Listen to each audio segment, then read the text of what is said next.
नमस्कार। आज हम एक वाकई कमाल के सफर पर निकलने वाले हैं। हम ये देखेंगे कि कैसे एक अकेली कोशिका सिर्फ 21 दिनों के अंदर एक पूरे चूजे में तब्दील हो जाती है। सच कहूं तो ये प्रकृति की इंजीनियरिंग का एक बेहतरीन नमूना है। सिल्वर लाइट एजुकेशन में आपका स्वागत है।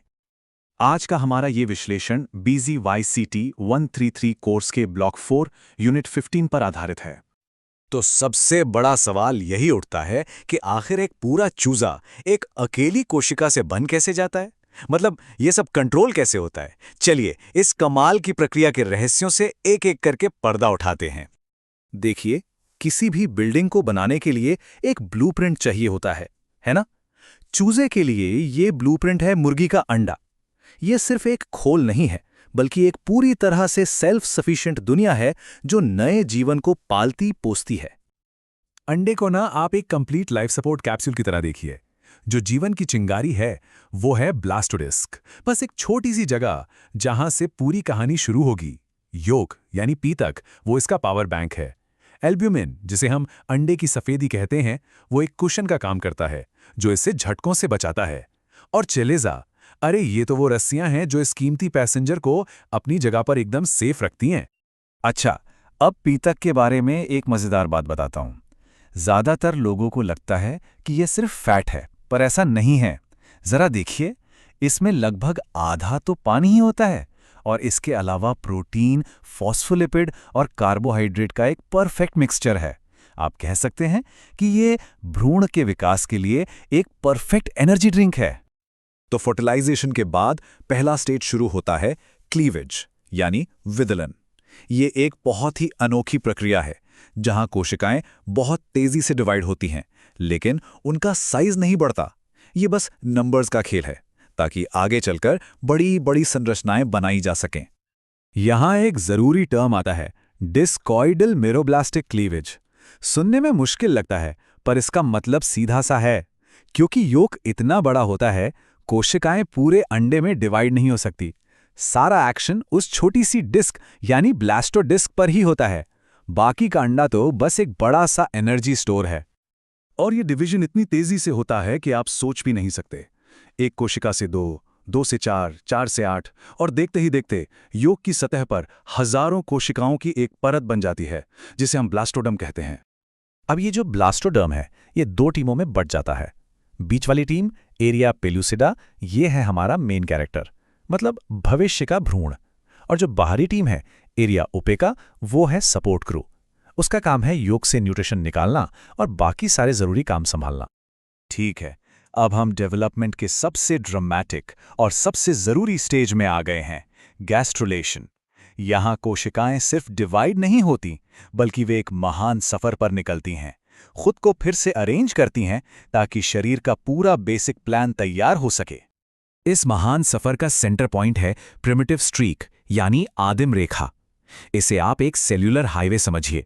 ये ऊपरी कोशिका परत, जिसे एपिब्लास्ट कहते हैं, उस पर एक लाइन की तरह बनती है और यहीं से कोशिकाएं अंदर की तरफ जाती हैं ताकि शरीर की अलग अलग परतें बन सकें। यही वो चीज है जो भ्रूण का सिर और पैर किस तरफ होगा ये तय करती है।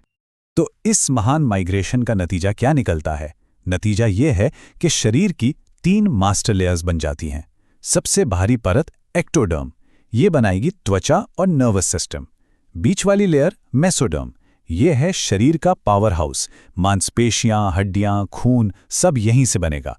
और सबसे अंदरूनी परत एंडोडर्म, ये अंदर के अंग बनाएगी, जैसे हमारा डाइजेस्टिव सिस्टम। मतलब शरीर का हर एक हिस्सा इन्हीं 3 परतों से निकलकर आता है। तो जैसे ही ये 3 परतें अपनी जगह ले लेती हैं, अगला बड़ा काम शुरू होता है, नर्वस सिस्टम को बनाना। इस प्रोसेस को न्यूरोलेशन कहते हैं, जहां एक फ्लैट प्लेट एक कॉम्प्लेक्स ट्यूब में बदल जाती है।